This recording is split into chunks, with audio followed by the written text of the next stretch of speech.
Mi malvado esposo contrató a un sicario y me dio por muerta, pero volví a contar la verdad y todo salió a la luz. La última vez que Isabela sonrió de verdad fue la misma noche en que su esposo planeó su asesinato. Isabela Montenegro, de 29 años, siempre pensó que la felicidad era una recompensa merecida después de años de lucha. Nació en un barrio donde la pobreza no era una excepción, sino el paisaje cotidiano. Hija de una madre ausente y de un padre alcohólico que prefería perderse en botellas baratas antes que enfrentar la vida, creció observando el mundo desde una ventana rota y con hambre de algo más que comida. Su niñez fue una colección de días grises y noches largas. Soñaba con una vida mejor, no de lujos, sino de paz, de amor. Y cuando conoció a Julián del Valle, creyó que todos esos sueños estaban por fin tocando su puerta. Julián tenía 39 años, y detrás de sus trajes impecables y su sonrisa carismática se escondía uno de los secretos mejor maquillados de la alta sociedad: empresario del sector inmobiliario, dueño de cadenas de hoteles y terrenos en las costas más exclusivas del país.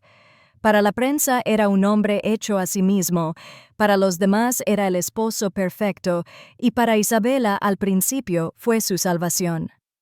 Se conocieron en un evento benéfico. Ella trabajaba como mesera y él llegó acompañado de una actriz famosa que ignoró durante toda la velada. Isabela Silvio vino con manos temblorosas y Julián no tardó en fijarse en la fragilidad detrás de sus ojos oscuros. Le ofreció su tarjeta, una cena, una promesa. En menos de 6 meses estaban casados. Una boda en la playa, una luna de miel en Grecia, un hogar decorado por diseñadores italianos.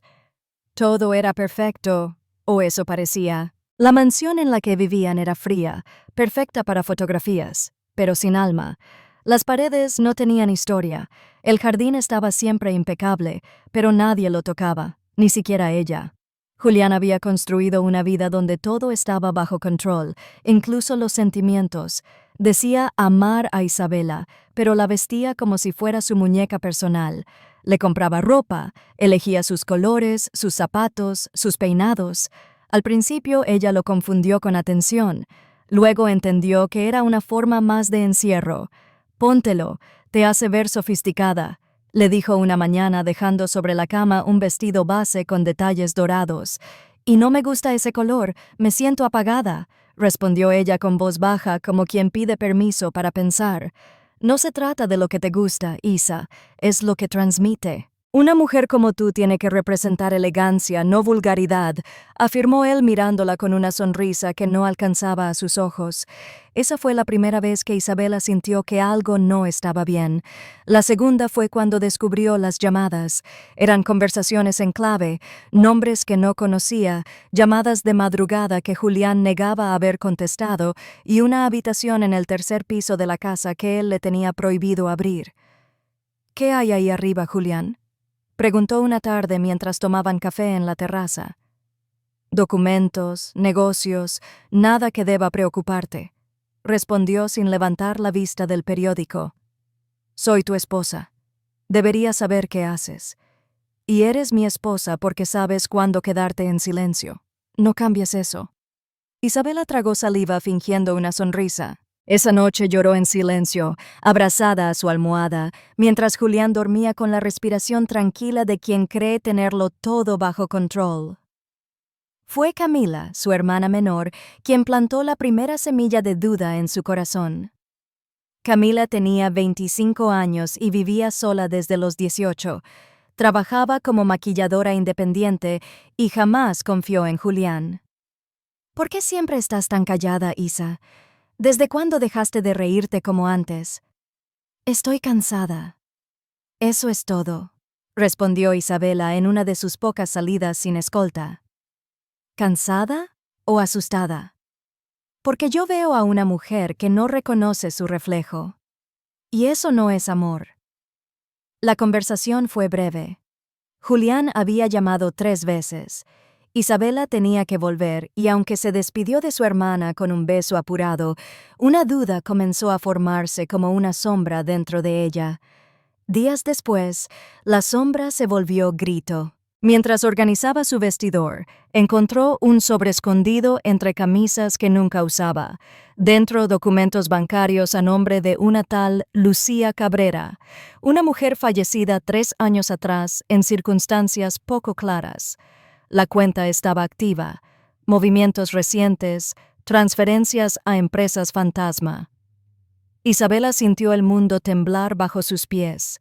Intentó mantener la calma, pero sus manos temblaban mientras guardaba los documentos de nuevo. Esa noche no durmió, fingió dolor de cabeza. Julián la observaba en silencio. La mañana siguiente fue peor. ¿Dónde estuviste anoche?, preguntó Isabela mientras él se ajustaba la corbata. Trabajando. Reunión de última hora. No entraste a la habitación hasta las 3 de la madrugada. Te vi por la ventana. Me estás vigilando, Isa. Debería. El silencio fue el castigo. Él se acercó y le acarició el rostro con ternura forzada. Te amo, Isa, pero a veces olvidas quién eres en esta casa. Y se fue. Esa misma tarde, Isabela decidió entrar a la habitación del tercer piso. Forzó la cerradura. Adentro encontró estanterías llenas de carpetas, fotografías de propiedades en otros países, pasaportes falsos. Pero lo más aterrador fue una libreta de anotaciones, nombres, fechas, montos, negocios ilegales, lavado de dinero y al fondo un nombre subrayado: Valentina Suárez, identidad B. El corazón de Isabela latía tan fuerte que no escuchó cuando Julián entró a la casa. Por poco no la encuentra allí. Alcanzó a salir, esconder la libreta bajo su ropa y fingir estar dormida en el sillón. Horas después, mientras tomaban vino, Julián la miró con una expresión suave, como si todo fuera normal. He estado pensando, nosotros necesitamos un descanso, un tiempo para nosotros, nada de teléfonos, nada de estrés. ¿Qué dices si vamos a la cabaña en el paraíso este fin de semana? Solo tú y yo, como en los viejos tiempos, tú y yo, lejos del ruido. Isabela sintió el miedo trepar por su espalda. Sabía que Julián ya sospechaba y ahora la estaba aislando. Pero debía fingir. Debía sobrevivir.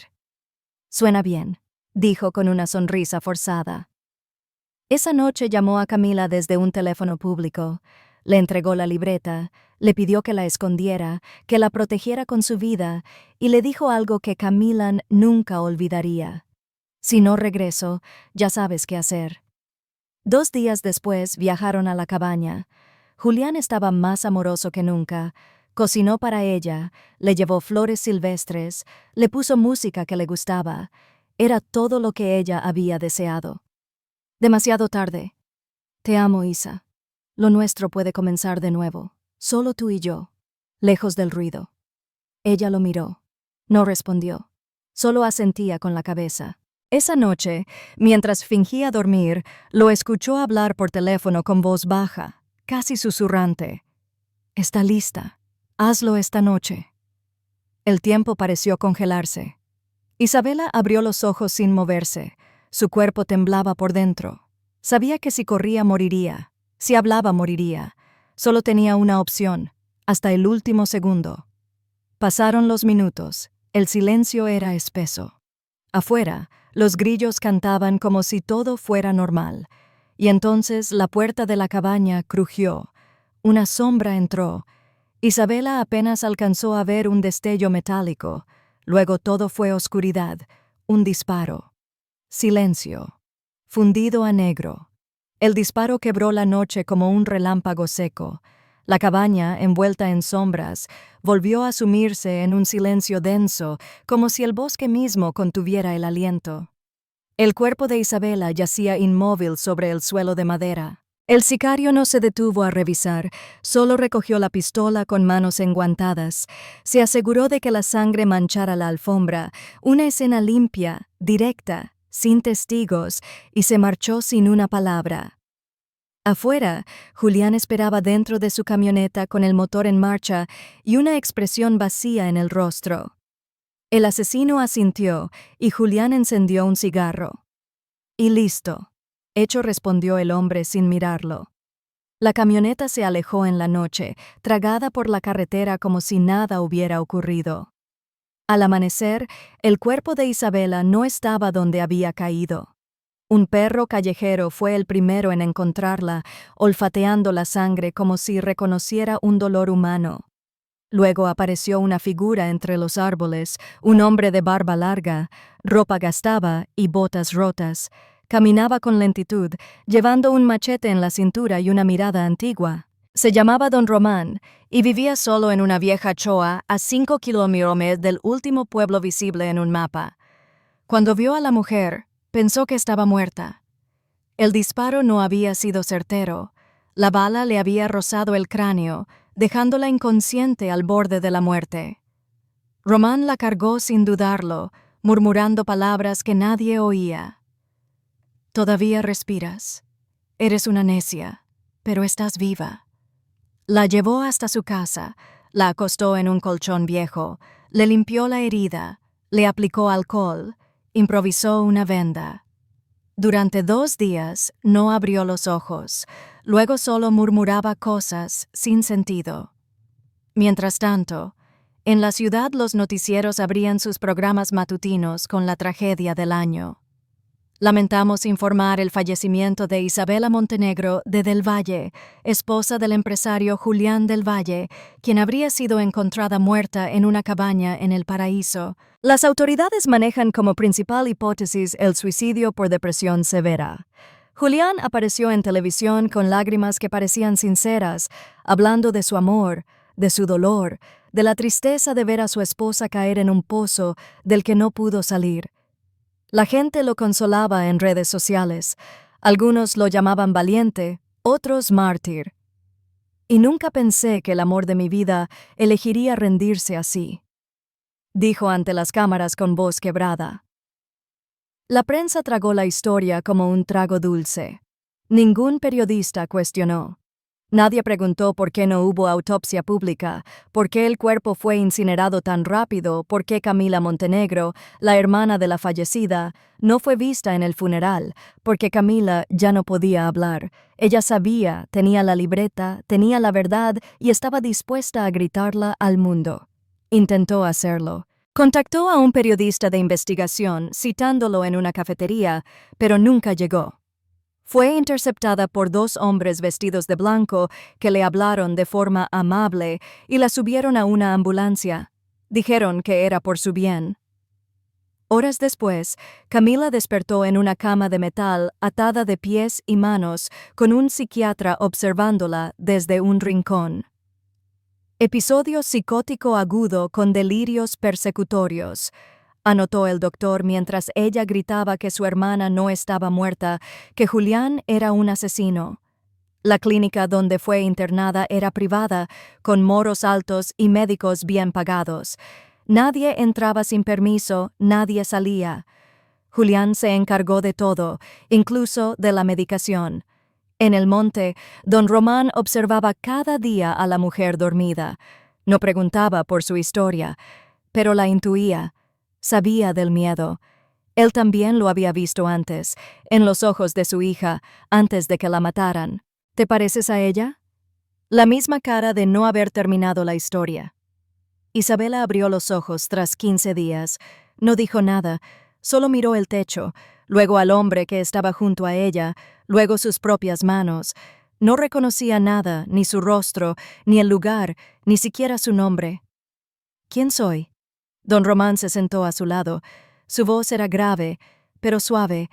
Hoy no importa cómo te llamas, hoy importa que respiras. En recuerdo, eso también es parte de estar viva.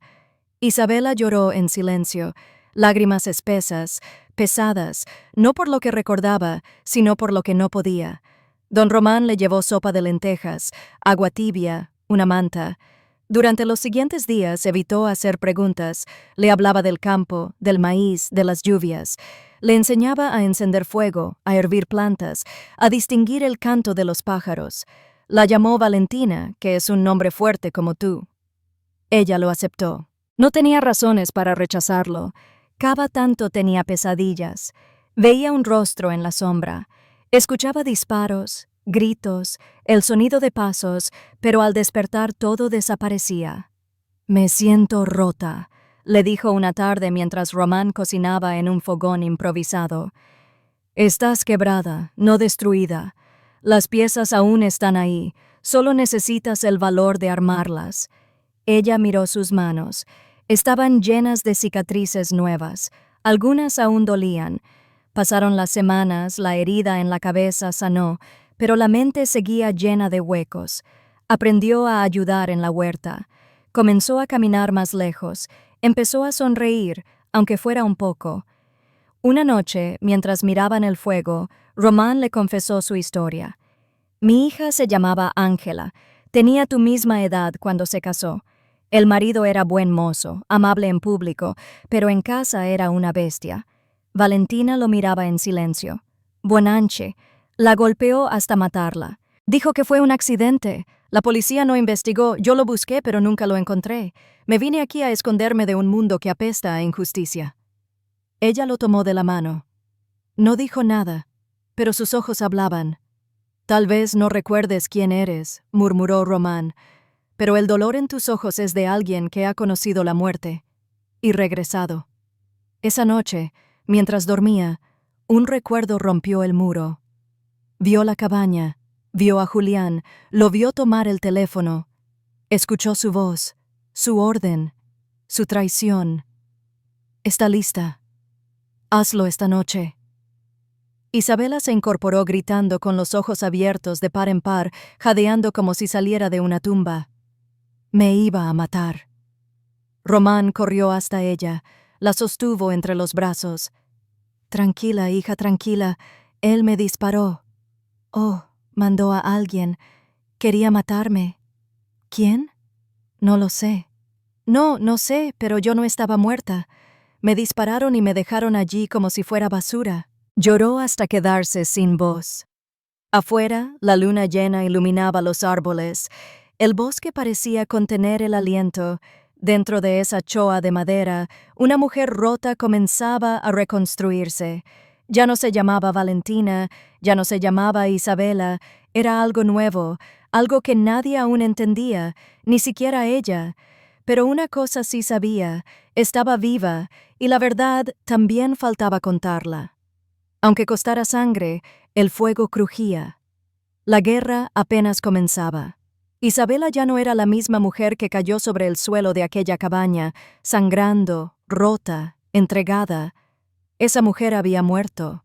La que ahora respiraba, pensaba y caminaba descalza por los senderos del bosque era otra no más víctima. No más silencio. Su rostro seguía marcado por la herida. Una línea delgada cruzaba su cuero cabelludo oculta bajo el cabello como un tatuaje de advertencia. «Estuviste al borde, pero regresaste». Don Román la miraba con una mezcla de orgullo y temor. Sabía que ella no se quedaría mucho más. Lo veía en su manera de observar el horizonte, como si allá lejos hubiera algo que necesitaba destruir. «No deberías volver», le dijo mientras partían pan sobre la mesa de madera. «No tienes idea de lo que ese hombre es capaz». «Por eso debo volver», respondió ella con voz firme. Don Román la observó en silencio. «Yo te salvé, muchacha, pero si regresas sin estar lista, él te va a terminar de matar». Ya lo intentó y falló. A la mañana siguiente, Isabela se fue.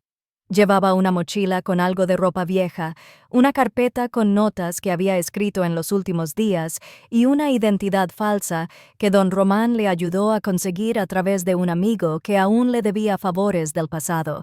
Ahora se llamaba Valentina Suárez con papeles sellados, número de cédula y hasta un historial médico armado. Román le dio su bendición con un susurro apenas audible. «Ve, pero no te olvides quién eres y nunca pierdas la rabia». Valentina asintió, tomó el autobús más próximo al amanecer y dejó atrás el monte. Al llegar a la ciudad, lo primero que sintió fue asco. Anuncios de Julián en espectaculares, rostros de políticos corruptos sonriendo junto a niños que no conocían. camiones de basura vomitando podredumbre, mujeres corriendo tras horarios imposibles, gente caminando sin mirar a los ojos. Tomó una habitación en una pensión barata donde nadie hacía preguntas.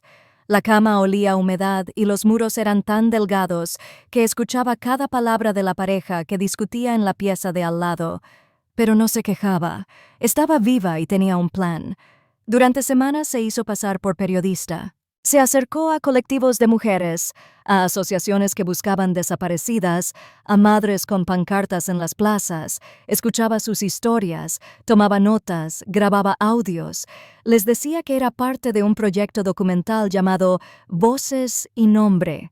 El nombre le dolía como una herida abierta, porque ella también fue una voz que nadie escuchó. Fue en una marcha que lo descubrió. Iban pasando frente a un tribunal cuando una mujer gritó un nombre que le hizo crujir el alma. Del Valle también está detrás de esto. Él financia las clínicas donde desaparecen nuestras hijas. Valentina se acercó. ¿Qué dijiste? Ese hombre, Julián del Valle, puso dinero en una supuesta red de rehabilitación, pero ahí meten a las que denuncian, a las incómodas, las dopan, las sacan del mapa. Mi hermana estuvo ahí y ahora nadie sabe dónde está. El corazón le golpeaba el pecho como un tambor de guerra. Julián no solo la había querido matar, estaba involucrado en algo mucho más profundo, algo que no tenía que ver solo con ella, algo sistémico, estructurado, una red. Esa misma noche, Valentina comenzó a grabar entrevistas. En su habitación había convertido un armario en improvisado estudio de edición. Con una cámara prestada grababa a mujeres con historias similares. Cada testimonio era una cicatriz colectiva. Descubrió que Julián había invertido en un conjunto de fundaciones de fachada. Una de ellas tenía conexiones con clínicas psiquiátricas donde las pacientes molestas desaparecían. El nombre de una clínica apareció repetido varias veces: Instituto de Salud Integral San Gabriel. Al buscar su dirección sintió un escalofrío. Era la misma clínica donde en su antigua vida Julián decía que llevaban a los casos extremos, y fue entonces cuando pensó en su hermana Camila. La había dejado con la libreta. No había vuelto a saber de ella. Ninguna llamada, ninguna señal. Buscó en redes, en registros, en directorios médicos, nada. Hasta que una mujer le entregó un papel, un mensaje escrito a mano. Valentina, si estás leyendo esto es porque logré sacar esta nota. Estoy viva, me tienen encerrada. Sé que tú también estás viva. Te juro que él lo va a pagar. Isa Camila. El papel estaba doblado dentro de un sobre que había llegado a la sede de una fundación dirigida a una tal Valentina Suárez con la frase «Testigo del paraíso». Solo alguien muy astuto habría sabido unir esos puntos. Isabela se sentó en la cama temblando. Camila estaba viva, internada, posiblemente torturada, quizá drogada. No la va a tocar, no a ella también. Ese día juró no descansar hasta sacarla de ahí, pero no podía hacerlo sola. Fue en medio de esa búsqueda cuando conoció a Matías. Él era médico, pero no uno común. Tenía mirada de hombre que ha visto demasiado. Trabajaba en una clínica gratuita los fines de semana. En una ocasión, mientras Valentina entrevistaba a una madre que había perdido a su hija por una negligencia médica encubierta, Matías interrumpió molesto por el tono de la entrevista. «No todas las clínicas son iguales», dijo él con una tensión contenida en la voz. «¿Y tú de qué lado estás?», respondió Valentina sin girarse. «Y del que tiene la conciencia sucia, así que supongo que del tuyo», dijo él antes de marcharse. Ella lo siguió. Esa noche se enfrentaron en un café en una discusión que terminó en un silencio inesperado. Él terminó confesando algo que no había dicho en años. «Trabajé para Del Valle, era parte de su fundación médica, operábamos sin permisos.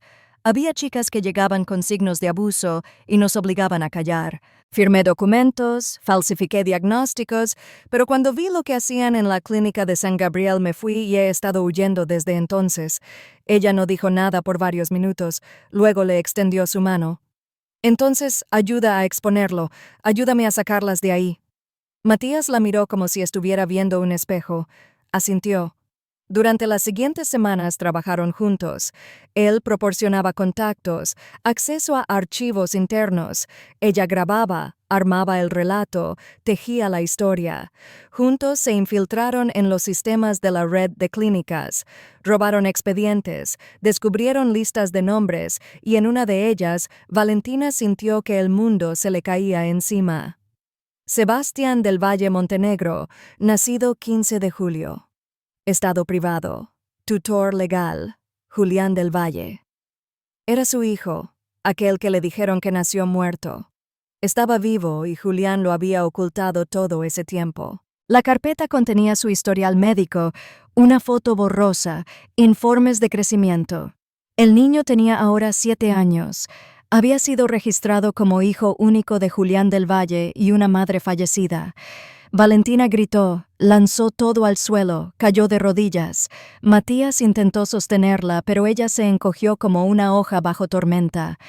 «Me quitó a mi hijo, Isa», murmuró él sin pensar. «Isa, mírame, vamos a recuperarlo, te lo juro». Ella levantó la cabeza, los ojos le ardían rojos, salvajes. No, no lo jures, no quiero promesas, quiero justicia». Matías le entregó un archivo más. Era una grabación. En ella, Julián aparecía en una junta hablando con voz baja. «Asegúrense de que la niña esté medicada.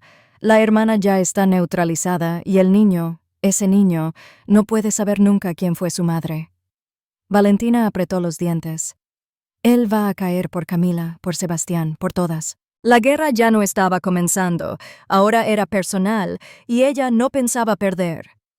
El eco de esa frase le golpeaba el pecho mientras avanzaba por el pasillo de la pensión con los documentos en mano temblando. Las fotos de su hijo Sebastián eran borrosas pero inconfundibles. La curva de sus mejillas, los ojos oscuros, tan parecidos a los de ella. Tenía 7 años. Había vivido esos años bajo el mismo techo que Julián. Lo había criado como si fuera suyo. Le había contado una historia falsa, una mentira que seguramente el niño creía como verdad. Isabela se encerró en su habitación sin prender la luz. Solo el resplandor azul del monitor encendido iluminaba su rostro. No paraba de mirar la carpeta, el historial médico, las firmas legales, el nombre de su hijo manchado por el apellido del Valle. Matías entró sin golpear con el rostro pálido. Llevaba una botella de agua en la mano, pero al ver la escena no se atrevió a decir nada. Se sentó a su lado y le tocó el hombro con cuidado. «¿Estás segura de que es él?» Lo supe en cuanto vi sus ojos. «Es mío, Matías. Ese niño es mío. Me lo arrebataron. Lo declararon muerto. Julián me mintió desde el principio. No tienes idea de lo que eso significa. Si esto se hace público, Julián puede aplastar todo. No lo va a hacer. No, otra vez. Esta vez soy yo quien va a golpear primero». A la mañana siguiente, Matías usó sus contactos en el registro civil. Pagó por información confidencial. Descubrió la dirección exacta donde vivía Sebastián, una mansión en la zona más exclusiva de la ciudad. Propiedad de doña Beatriz del Valle. El nombre le dejó un sabor agrio en la boca. La recordaba una mujer de hielo, mirada altiva, sonrisa muerta. Madre de Julián, siempre silenciosa, siempre lejana. Nunca le mostró afecto a Isabela, ni siquiera en los eventos familiares, como si desde el primer día supiera que ella no duraría mucho. Cuando supo que Sebastián vivía con ella, entendió muchas cosas. Julián no quería al niño por amor, lo quería como un trofeo, una pieza para mantener bajo control, como había hecho con ella, como hizo con todos. Isabela decidió verla. Se disfrazó con una peluca castaña, gafas grandes, ropa de empleada doméstica. Entró como parte del personal de servicio que asistía a una fiesta benéfica organizada por la Fundación del Valle. Era su única oportunidad. Matías consiguió los credenciales. Ella consiguió el valor. La mansión estaba iluminada como una iglesia en fiesta. Luces colgantes, música clásica, mujeres en vestidos largos y hombres con copas de vino fingiendo causas que no les importaban.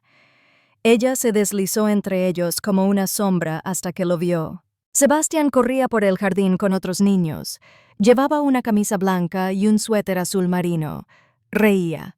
Era libre y al mismo tiempo estaba atrapado en una mentira tan grande como la casa en la que vivía. Isabela no se movió, lo observó desde lejos. Cada segundo era una punzada en el corazón. Quería correr hacia él, abrazarlo, gritarle que su mamá estaba viva, pero no podía. No allí, no en ese lugar, no rodeada de cámaras, de enemigos, de ojos que todo lo vigilaban. Una mano se posó en su espalda. Hace tiempo que no veía esa mirada, dijo una voz áspera. Isabela se giró. Era doña Beatriz. El corazón casi se le detuvo.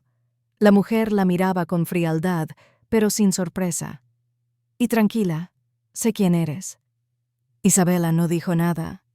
También sé que no estás muerta ni loca, aunque tu esposo lo desearía.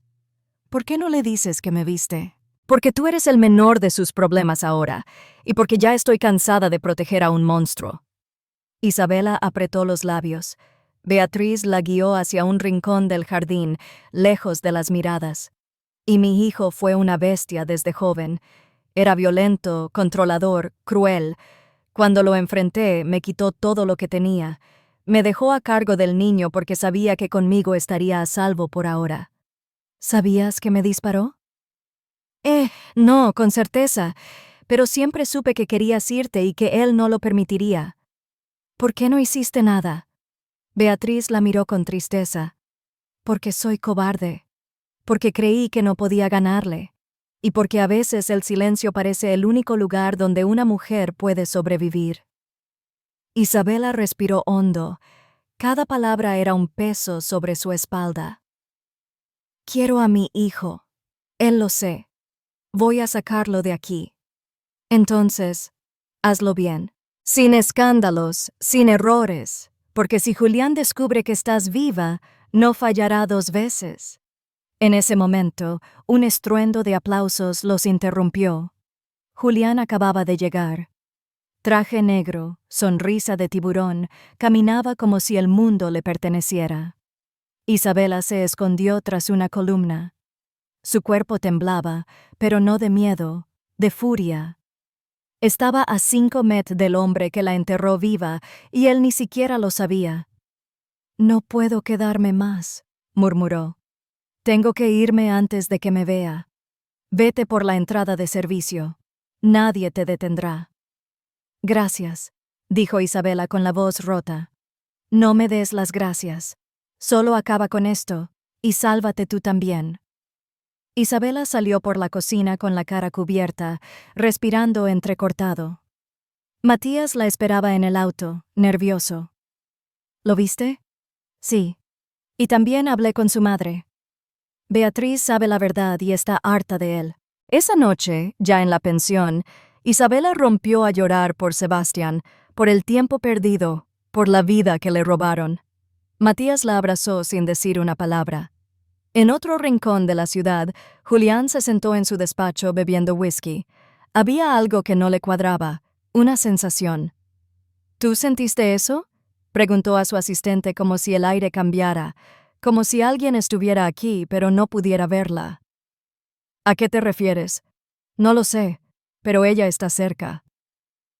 Al día siguiente, Julián recibió un enlace anónimo en su correo privado.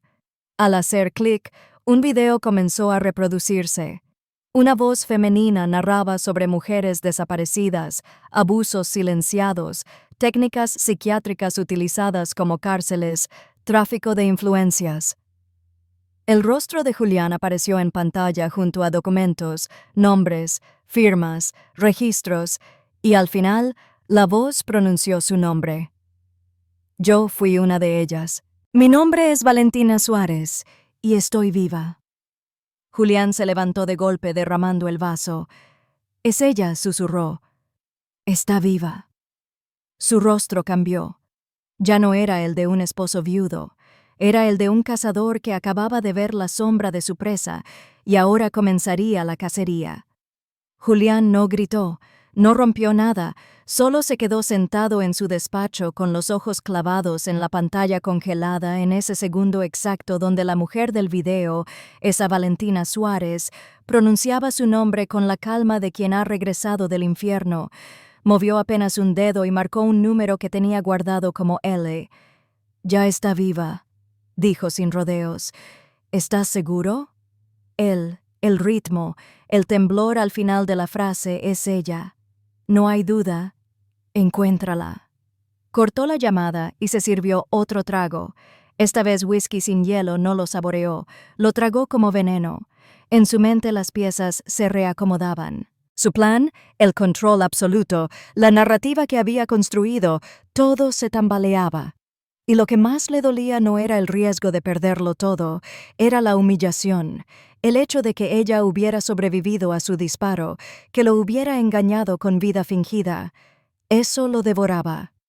Julián no sabía de límites ni de perdón. Lo primero que hizo fue rastrear las conexiones digitales del video. Tenía hackers en nómina, programadores que sabían borrar y cazar. Tardaron 3 horas en rastrear la IP hasta una red pública de una fundación feminista del centro. Julián sonrió. Sabía que no era un error. Sabía que ella lo había hecho así para provocarlo. «Eres valiente y estúpida», susurró. La siguiente pista le llevó al pasado don Román. Uno de sus hombres había conseguido una fotografía filtrada de una de las cámaras de la fundación. En el fondo, detrás de una de las entrevistadas, una sombra familiar, la del anciano que vivía cerca de la cabaña, el mismo que había tenido problemas legales años atrás por agredir a un hombre que golpeaba a su esposa. Julián no lo pensó. Tomó su auto y condujo él mismo hacia la zona rural donde casi la había matado. El bosque estaba más denso que antes. El calor del mediodía pegaba como castigo sobre el parabrisas. La cabaña de Román seguía en pie, rota, vieja, pero viva como él. Romana abrió la puerta sin sorpresa. «Sabía que vendrías», dijo sin miedo. «¿Dónde está? ¿Quién?» «No juegues conmigo». Román lo miró con un odio que no había podido usar cuando su hija fue asesinada. «Te debería matar a ti mismo y te harías un favor, pero no a ella. No la voy a entregar. No tienes que hacerlo», dijo Julián y le arrojó un sobre con una foto. «Ya sé que es Valentina Suárez, ya sé dónde vive, pero quiero que sepas algo. Si hablas, si respiras su nombre otra vez, tu cadáver será tan invisible como el de tu hija». Román apretó los puños, el rostro rojo, los labios tiesos. Un zumbido comenzó a nacerle en el pecho. Julián se dio la vuelta satisfecho. Caminó hacia su auto. Antes de entrar, se detuvo. «Ah, y dile que su hijo ya no pregunta por ella». A los 5 minutos de que el motor del coche se perdiera entre la vegetación, Román cayó de rodillas. Su brazo izquierdo se endureció. El corazón le palpitaba como si le golpearan el pecho con una piedra. Intentó llegar a la mesa. No lo logró. El infarto fue rápido, pero no lo suficiente como para impedirle dejar una carta. 2 días después, esa carta llegó a las manos de Isabela. Matías la había recogido en una pequeña estación postal donde Román enviaba sus cosas en sobre sin remitente. Adentro, junto a una nota escrita con letra temblorosa, había un pendrive y en él lo impensable. Grabaciones de llamadas entre Julián y varios políticos, policías, jueces. Hablaban de pagos, de desapariciones, de mujeres internadas por denunciar. Incluso había una mención a una red de explotación infantil que usaba clínicas como fachadas. Isabela no pudo contener el llanto. Román lo había dado todo. Su casa, su silencio, su vida. Matías bajó la mirada. La culpa se le marcaba en la frente. Murió por cuidarte. Murió porque Julián no soporta no controlar. Pero esto lo va a hundir. Comenzaron a compilar el material, a organizarlo en segmentos. El documental debía estar listo pronto, pero la presión era una bestia acechando y no tardó en atacar. Esa misma noche, al regresar a su habitación, Isabela encontró la puerta rota. Todo revuelto. La cama cortada con navaja. La computadora destruida. Una palabra escrita con pintura negra en el espejo. Ya. Matías llamó a la policía, aunque sabía que era inútil. Fingieron revisar, pero al ver que no había testigos, cerraron el caso como intento de robo sin pruebas suficientes. Nadie preguntó por la amenaza. Isabela ya no dormía. Se turnaban con Matías para vigilar. Comían poco, vivían en alerta. Mientras tanto, en la clínica San Gabriel, Camila seguía dopada. El nuevo medicamento era más fuerte. Veía borroso. A veces olvidaba su propio nombre, pero su rabia la mantenía cuerda. Un enfermero joven, de mirada amable, comenzó a dejarle notas en el bolsillo del uniforme de paciente, frases cortas en papel cuadriculado. «Sigo aquí, te voy a sacar. Aguanta». Era Matías. Se había infiltrado usando una identidad falsa como nuevo médico residente. Un jueves por la noche aprovechó un corte en la vigilancia y se llevó a Camila escondida en una camilla cubierta con una sábana. Nadie revisó. La ambulancia en la que la sacó era robada con placas alteradas. Cuando llegaron al refugio donde estaba Isabela, la recibió con un abrazo que rompió años de dolor. Camila tenía los ojos hundidos, la piel pálida, los movimientos torpes, pero la reconoció. «Isa, estás viva». Isabela lloró, pero lo intentó. «Te lo juro que intentó matarme y me encerró.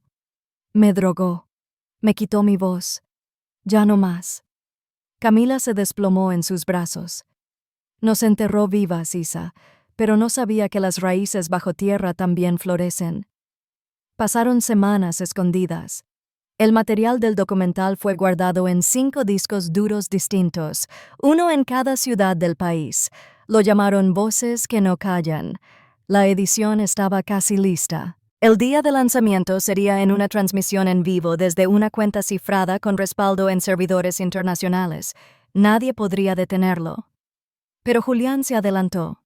Un mediodía, mientras Matías salía a buscar víveres, 2 hombres lo emboscaron, lo golpearon en la cabeza, lo arrastraron hasta una camioneta negra. Cuando despertó, estaba en un cuarto oscuro, atado a una silla sangrando de la frente. Julián lo observaba desde un rincón. «Pensaste que no lo descubriría». Matías escupió sangre. «No le tengo miedo». «Deberías, porque tú no tienes un hijo al que pueda lastimar». «Ella sí». Matías intentó moverse, pero la soga le cortaba las muñecas. «Si no me dices dónde está el material, Sebastián va a pagar por tus errores». El silencio se hizo espeso. Julián lo miró con una calma homicida. «Lo llevaré al mismo bosque donde intenté matar a su madre. Esta vez no fallaré». Matías apretó los dientes. «No vas a tocarlo». «Que entonces habla». Matías no lo hizo, pero sabía que el reloj había comenzado a correr, y si Isabela no se movía pronto, Julián sí lo haría con toda su furia, con toda su maldad, con el poder de quien cree que la verdad se puede enterrar. La casa ya no estaba en las sombras, ahora era a plena luz del día y la sangre estaba por derramarse. Isabela lo sabía. Podía sentirlo en el temblor de sus dedos, en el nudo permanente que cargaba en el pecho, en la manera en que el viento parecía gritar cada vez que se acercaba a una ventana. Julián tenía a Matías, lo sabía, y no había tiempo. La cacería ya no era silenciosa, era un rugido que venía directo hacia ella, y si no hacía algo, iba a perderlo todo de nuevo, a su hermana, a su hijo, a sí misma. Camila le sujetó el rostro entre las manos. Estaban en la misma habitación donde días antes compartieron su primer abrazo tras años de pesadilla. El miedo las rodeaba, pero había algo más fuerte latiendo entre ellas. «Hazlo ahora, Isa. Muéstrales la verdad. Ya no tenemos nada que perder», dijo Camila con la voz quebrada, pero decidida. Isabela asintió. Respiró hondo como si estuviera a punto de saltar al vacío. Abrió su computadora, conectó los discos duros escondidos y lanzó el programa preconfigurado. La cuenta falsa, el canal alternativo, los enlaces ocultos, todo lo que Román ayudó a construir, todo por lo que Matías arriesgó su vida. La pantalla de transmisión mostró una cuenta regresiva, 5 minutos. Las manos de Isabela temblaban. Pensó en Matías atado, en Sebastián jugando sin saber quién era su madre, en Julián volando alto creyéndose invencible. Pensó en todas las mujeres cuyas voces fueron silenciadas y se aferró a una sola idea. Esta vez, la verdad no sería enterrada. Camila la abrazó antes de que comenzara. Por nosotras y por las que no pudieron gritar. La transmisión inició. La pantalla se volvió negra. Una voz habló. Durante años las víctimas fueron calladas, ocultadas, llamadas locas, silenciadas por un sistema podrido. Yo fui una de ellas y esta es mi historia. El video mostró a Isabela, o mejor dicho, a Valentina Suárez sentada frente a la cámara. Su rostro en sombras, su voz firme. Contó cómo fue manipulada por Julián del Valle, cómo fue víctima de violencia psicológica, cómo descubrió su red de corrupción, cómo la intentaron matar, cómo sobrevivió. Luego comenzaron las pruebas, grabaciones filtradas, conversaciones telefónicas con jueces, médicos, fiscales, imágenes de mujeres golpeadas en clínicas psiquiátricas, testimonios en video de madres con hijas desaparecidas, documentos legales con firmas falsificadas, fotografías de propiedades compradas con dinero lavado, historias, nombres, fechas, rostros y luego, finalmente, el nombre Julián del Valle. La imagen de Julián apareció en pantalla sonriendo, con trajes caros, con copas de vino, rodeado de políticos. Detrás de esa sonrisa, la verdad. La voz de Valentina narró que este hombre es responsable de la desaparición de más de 36 mujeres, de internar con violencia a quienes se atrevieron a hablar, de utilizar clínicas para encubrir violaciones, de robarme a mi hijo y de querer matarme. Las redes estallaron. El nombre de Julián del Valle fue tendencia en cuestión de minutos. Cadenas internacionales compartieron el video, plataformas independientes lo replicaron, grupos feministas lo inundaron. La verdad ya no podía ser contenida. Isabela, aún frente a la computadora, tenía lágrimas corriéndole por las mejillas. «Román, lo logramos», susurró. Al otro lado de la ciudad, en una sala fría, Julián rompía una pantalla contra la pared. «Localicen esa señal, ciérrenla». Ahora su equipo técnico lo intentó todo, pero la transmisión ya estaba en servidores internacionales, imposible de bajar. Y lo peor, la Interpol ya había visto el contenido. El teléfono sonó. Julián contestó con voz agitada. «Del Valle, hable. El aeropuerto está cerrado para usted. Tiene una orden de captura internacional». El aire le desapareció. Caminó hacia la puerta con furia. Salió escoltado por 2 hombres de confianza, pero al llegar al hangar privado ya lo esperaban 5 agentes. «Señor del Valle, queda detenido por crímenes de lesa humanidad, abuso de poder, lavado de dinero, tráfico de personas, intento de homicidio. Esto es un error. Es una campaña en mi contra. Esa mujer está loca. Está loca». Lo esposaron. Él gritó. Luchó. Nadie lo escuchó. Esta vez su voz era la que no valía nada. Mientras tanto, en una casa de seguridad al sur de la ciudad, Camila observaba el noticiero con una mezcla de rabia y alivio. Cayó Isa. Cayó. Por fin cayó. Pero Isabela no celebraba. Había algo más que hacer. Sebastián. Con ayuda de Beatriz, la madre de Julián, lograron llegar a la mansión antes de que los medios la invadieran. Beatriz los esperaba con el niño ya preparado, mochila en mano, sin entender por qué su abuela lloraba tanto. «Te lo devuelvo, Isabela», dijo Beatriz con voz temblorosa. «Yo también fui víctima de ese monstruo. Nunca tuve el valor de frenarlo. Pero tú sí lo tuviste. Perdóname». Isabela abrazó a la mujer sin decir palabra. Luego se arrodilló frente al niño. «Hola, mi amor». Sebastián la miró confundido. Había visto su rostro en televisión. Había oído su voz. Algo dentro de él lo supo. «Tú eres. Soy tu mamá, Sebastián. Te creí muerto, pero cada latido tuyo fue el mío. Mami está aquí, mi amor, y no me voy a ir nunca más. El niño la abrazó sin comprender del todo, pero lo sintió. Sintió que ese abrazo era real, que ese calor era suyo. Días después, Julián fue trasladado a una prisión de máxima seguridad. Se convirtió en el escándalo del siglo. Políticos renunciaron, médicos fueron destituidos, se abrieron juicios, se liberaron a mujeres encerradas injustamente. Isabela, con una nueva identidad legal recuperada, se convirtió en símbolo de resistencia. Matías fue liberado tras el operativo. Al salir se reencontró con ellas. Los abrazos fueron largos, dolorosos, limpios. Todo parecía encaminarse hacia la calma, pero el infierno no suelta tan fácil a quienes lo sobrevivieron. En la última escena, dentro de una celda húmeda, Julián escribió con una pluma antigua sobre un papel arrugado. La cámara enfocó la carta que alguien recibiría pronto. Las letras decían: «Aún no ha terminado», y lo firmó con su sangre. Julián cerró el sobre con una sonrisa deformada por el rencor. La tinta mezclada con el corte de su dedo hacía que la carta pareciera una amenaza ritual, como si con ella invocara algo más oscuro que él mismo. Caminó hacia el pequeño hueco de la celda donde se dejaban los sobres para revisión. Nadie lo vigilaba. Ya no lo tomaban como una amenaza. Su caída había sido demasiado pública, demasiado ruidosa. Los jueces se sentían héroes por haberlo encarcelado. Los medios ya se habían aburrido, pero Julián, en su silencio, sabía que su historia no había terminado.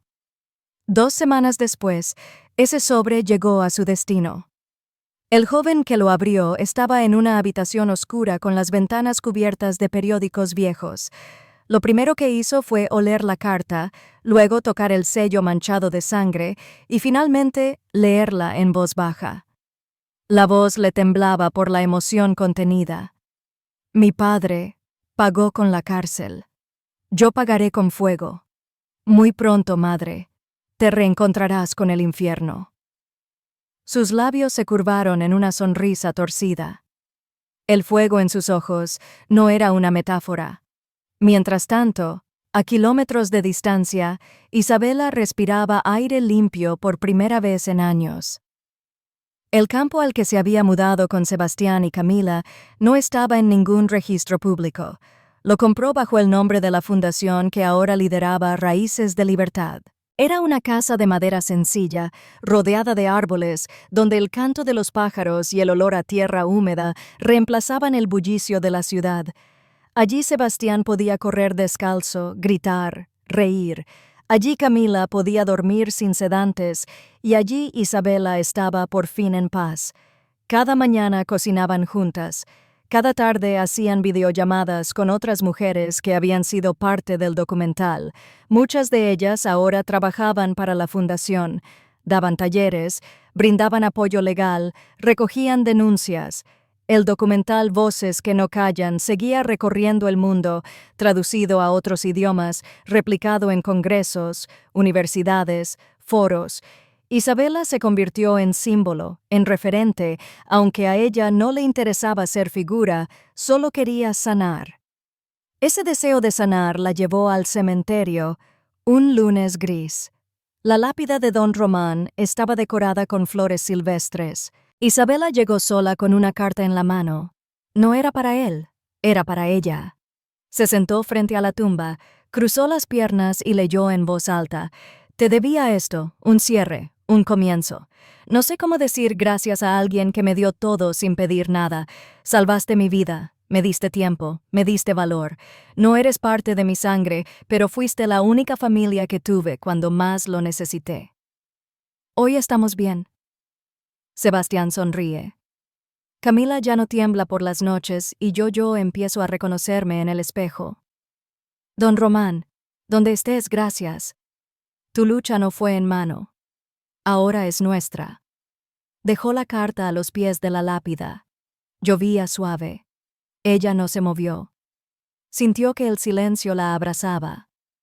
Días más tarde, en la ciudad se organizó un evento nacional para conmemorar el impacto de Voces que no callan.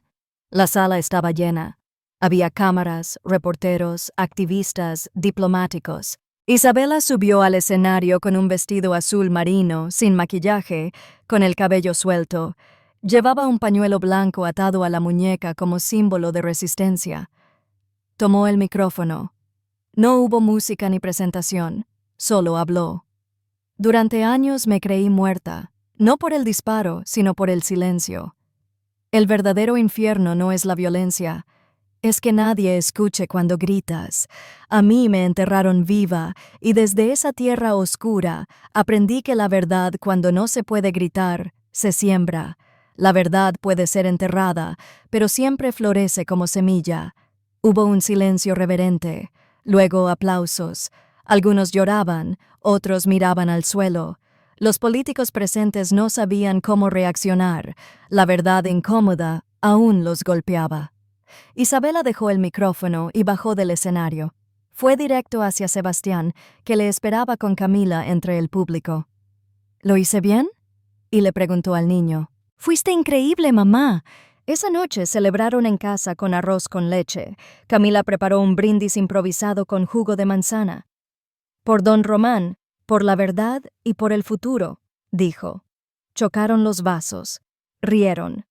Fue una noche ligera, suave, como si el mundo por una vez no pesara. Pero en otra casa, en otra ciudad, alguien colgaba una fotografía sobre un tablero. Era una imagen de Isabela, al lado otra de Sebastián, al lado Camila, y en el centro, escrita con tinta roja, una palabra: deuda. El joven cerró las cortinas, encendió una vela y repitió una frase como si fuera un mantra. «No habrá redención sin venganza». En el campo, Isabela miró por la ventana sin saber por qué le temblaba el pecho, como si el aire trajera un susurro lejano. No era miedo, era instinto. Sabía que la verdad nunca muere, pero tampoco el odio. El eco de la verdad podía salvar o advertir. Y el infierno no siempre se queda cerrado. Si esta historia te ha gustado, te invito a que me dejes en comentarios qué has sentido al escucharla. Y si has pasado por una situación de engaño similar, me encantaría que compartas tu valiosa opinión. Recuerda decirme desde qué ciudad estás viendo este video. Me sentiría muy honrada si me dejas un like, compartes el video con algún amigo o familiar y te suscribes al canal. No te pierdas la próxima historia sorprendente que está apareciendo en tu pantalla en estos momentos. Tenemos entretenimiento garantizado exclusivamente para ti.